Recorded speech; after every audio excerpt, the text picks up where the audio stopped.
Ang kwento ni Job ay hindi nagsisimula sa lupa. Ito ay nagsisimula sa langit.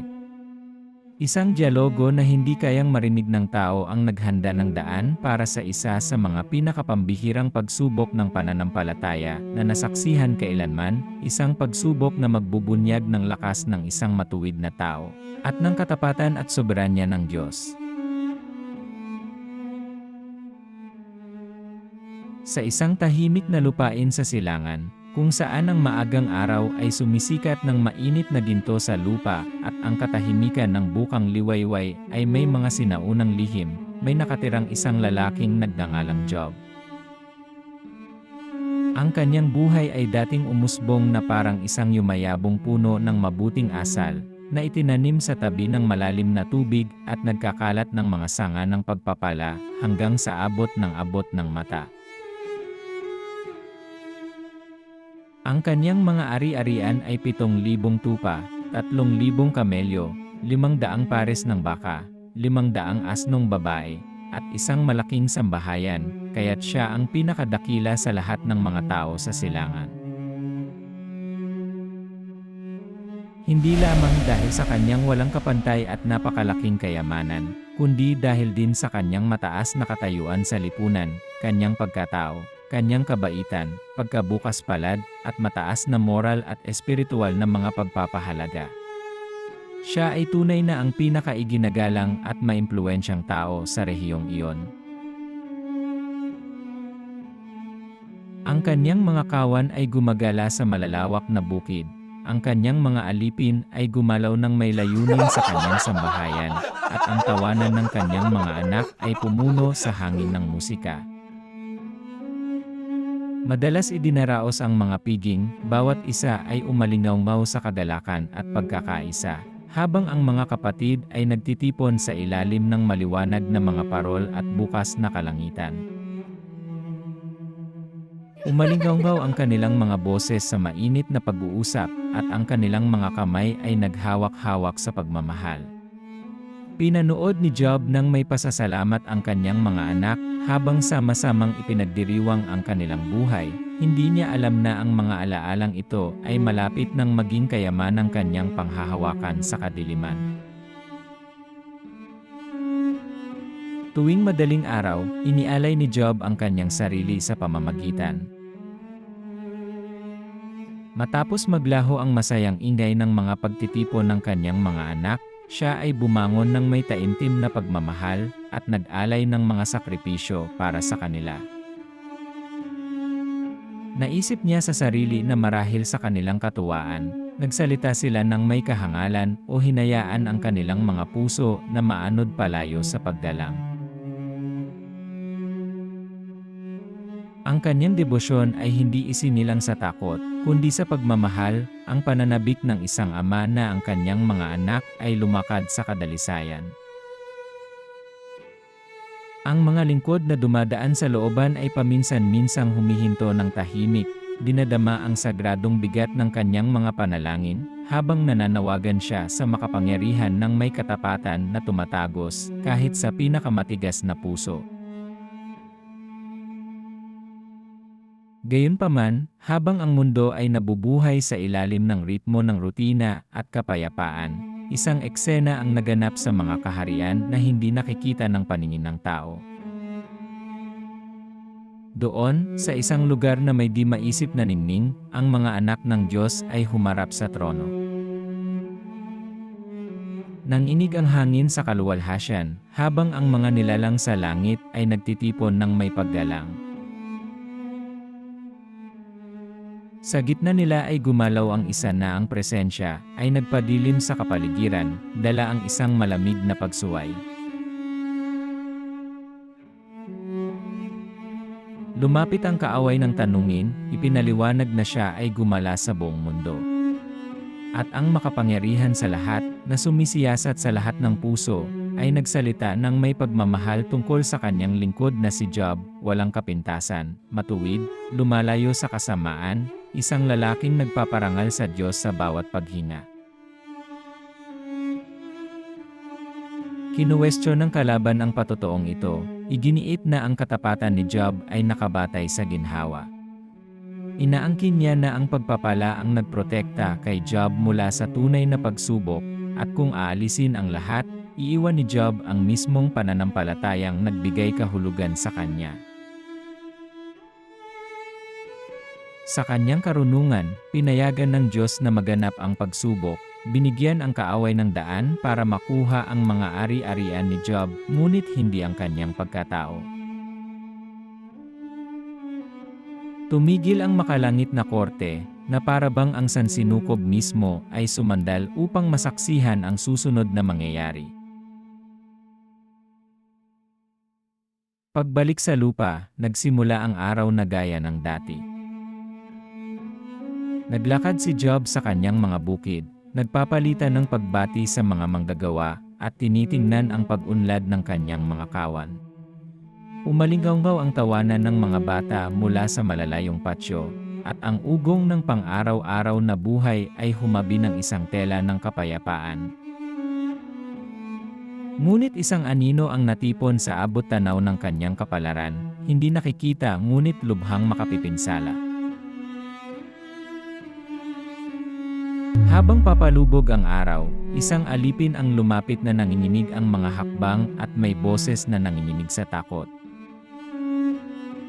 Ipinaliwanag niya na sinalakay ng mga magnanakaw ang mga baka at asno, pinatay ang mga manggagawa at kinuha ang mga hayop.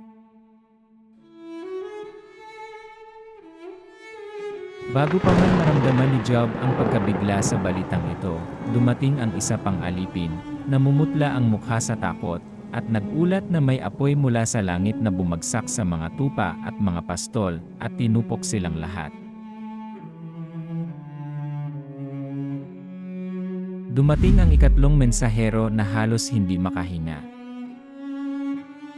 Ipinahayag niya na isa pang pangkat ng mga mandarambong, mga sabeo, ang sumalakay sa kanyang mga alipin at tinangay ang lahat ng kamelyo, pinatay ang lahat ng lumaban, at idinagdag na siya lamang ang nakaligtas. Pagkatapos ay dumating ang huling lingkod, na bumagsak sa harap ni Job, na nabasag ang kanyang boses, habang ikinukwento niya na isang malakas na hangin ang humampas sa bahay kung saan nagpipista ang mga anak ni Job. Gumuho ang istruktura ng may marahas na puwersa, kaya walang naiwang nakaligtas.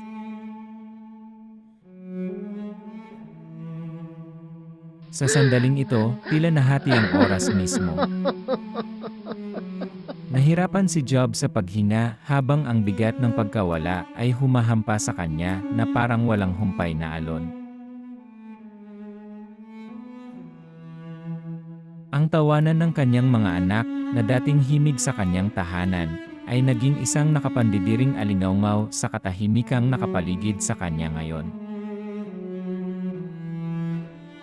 Nadurog ang kanyang puso sa ilalim ng di maisip na katotohanan ng pagkawala ng bawat batang ipinagdasal niya, bawat isa sa mga taong minahal niya ng lubos. Dahil sa labis na kalungkutan, pinunit ni Job ang kanyang damit at bumagsak sa abo, ang abo kung saan ang kanyang mga handog ay dating pumailan lang na parang insenso, ang abo kung saan dating naglalaro ang kanyang mga anak. Ang kanyang sigaw ay hindi paratang kundi kinilala ang isang masakit na katotohanan. Ang buhay ay nagsisimula sa wala at nagtatapos sa parehong paraan. Yumuko siya sa lupa, nanginginig ang kanyang boses, habang pinupuri ang pangalan ng Panginoon, nagpapahayag ng paggalang kahit sa gitna ng matinding kalungkutan. Nanood ang mga langit, at ang pag-aangkin ng kaaway ay nabigo laban sa walang patid na debosyon ni Job.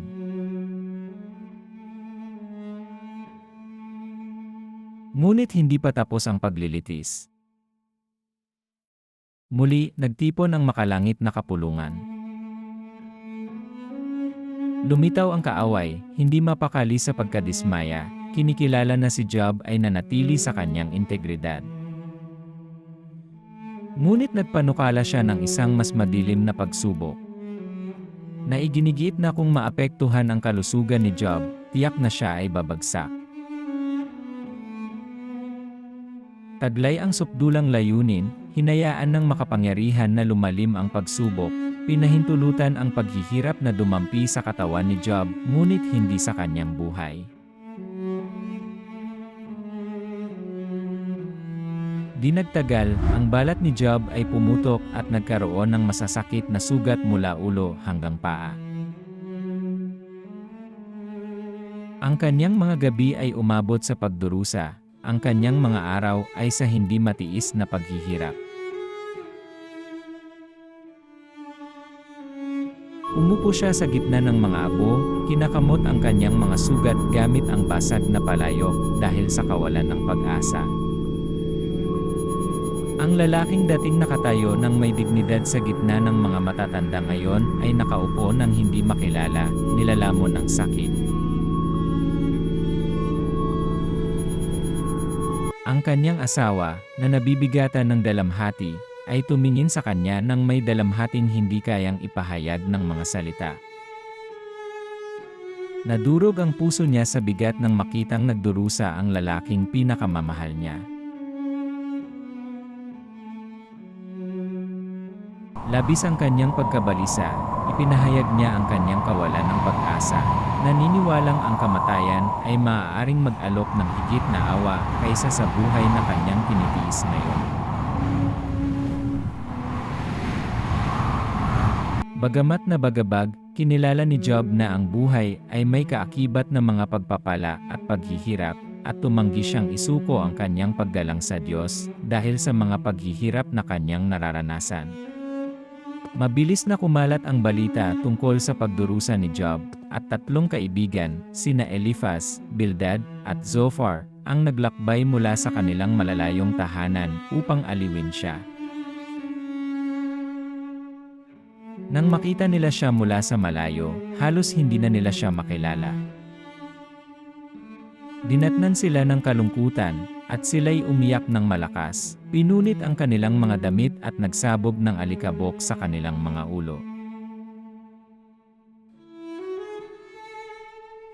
Sa loob ng 7 araw at 7 gabi, tahimik silang naupo kasama niya, hindi makapagsalita, labis na nabibigatan sa nakitang matinding pagdurusa. Ang kanilang presensya noong una ay isang kaaliwan, isang tahimik na patotoo ng pakikisama sa gitna ng pagdurusa.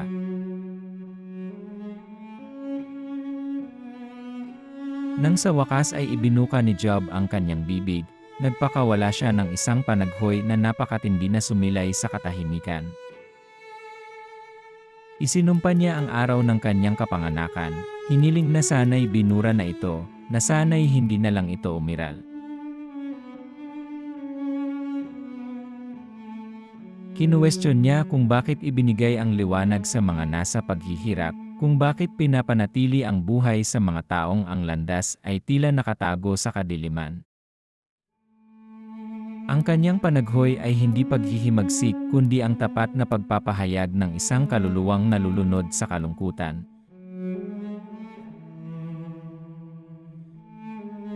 Tumugon ang kanyang mga kaibigan, ngunit makitid ang kanilang pangunawa. Si Eliphaz ang unang nagsalita, humugot mula sa mga panaginip at obserbasyon, na nagmumungkahi na ang pagdurusa ay hindi nagmumula sa alabok, na nagpapahiwatig na, kahit papaano, si Job mismo ang may gawa nito. Iginiit ni Bildad na hindi kailanman itatakwil ng Diyos ang walang kapintasan. Sa gayon, nagpapahiwatig ng nakatagong pagkakamali. Hinimok ni Zophar si Job na magsisi sa mga kasalanang hindi niya nagawa. Ang kanilang mga salita, bagamat nababalot ng relihiyosong mga salita, ay lalong tumatagos sa sugatang puso ni Job. Bagamat wala sila sa posisyon para magsalita, o kahit maglakas loob na magbigay ng opinyon tungkol sa mga bagay na ito.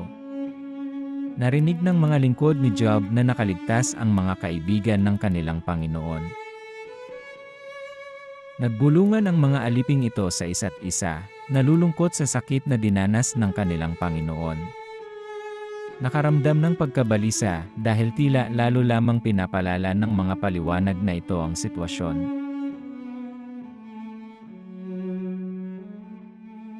Kung minsan, tila nabubuhay muli sa kanyang isipan ang isa sa mga anak ni Job, naaalala niya ang kanilang tawanan, ang kanilang mga yakap, ang kanilang kakaibang mga boses tuwing may mga piging ng pamilya. Minsan, sa kanyang pagkapagod, parang may naririnig siyang mahihinang bakas ng mga ito, mga alingawngaw na lalo lamang nagpapalalim ng kanyang pananabik.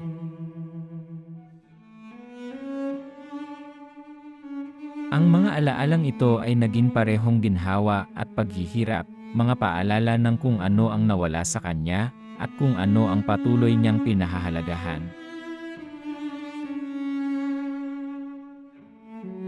Ipinagtanggol ni Job ang kanyang sarili, iginiit na walang nakatagong kasalanan ang nasa likod ng kanyang pagdurusa. Hinangad niyang sagutin siya ng Diyos, upang ipaliwanag ang hiwaga ng kanyang sakit.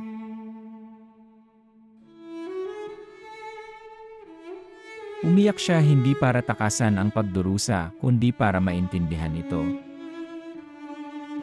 Ang kanyang diwa ay nakikipagbuno sa mga tanong na napakabigat para sa mga salita. Nabigo ang mga debate ng kanyang mga kaibigan na maunawaan ang lalim ng banal na karunungan. At ang katahimikan ng langit ay bumigat ng husto sa kanya.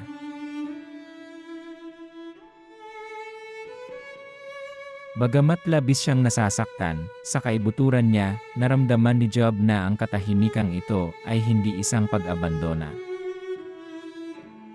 Lingid sa kaalaman ni Job, may gumagalaw pala sa kabila ng tabing. Narinig ng makapangyarihan ang bawat daing, bawat ungol mula sa mga abo. At kahit hindi pa dumarating ang sagot, ang siyang namamahala sa mga bagyo at nagsasalita sa pamamagitan ng mga buhawi ay papalapit ng papalapit sa bawat sandali na lumilipas. Ang matuwid na tao ay nakaupo sa abo, hindi nauunawaan ng mga kaibigan. Nababalot ng kalungkutan. Pinahihirapan sa katawan. Ngunit inaabot pa rin ang Diyos na hindi niya nakikita. Ibinuhos na niya ang kanyang panaghoy. Nabigo ang kalaban na sirain siya. At kahit hindi pa dumarating ang ipo-ipo, nabubuo na ito sa kabila ng abot tanaw. Ang Diyos ng sanlilikha ay naghahanda upang humarap sa bagyo ni Job. Dito natin tatapusin ang unang bahagi ng Job, ang hindi masisira na kaluluwa. Huwag kalimutang mag-subscribe, mag-like, at mag-share sa iba. Abangan ang ikalawang bahagi ng kwentong ito, na malapit nang mapanood sa channel na ito.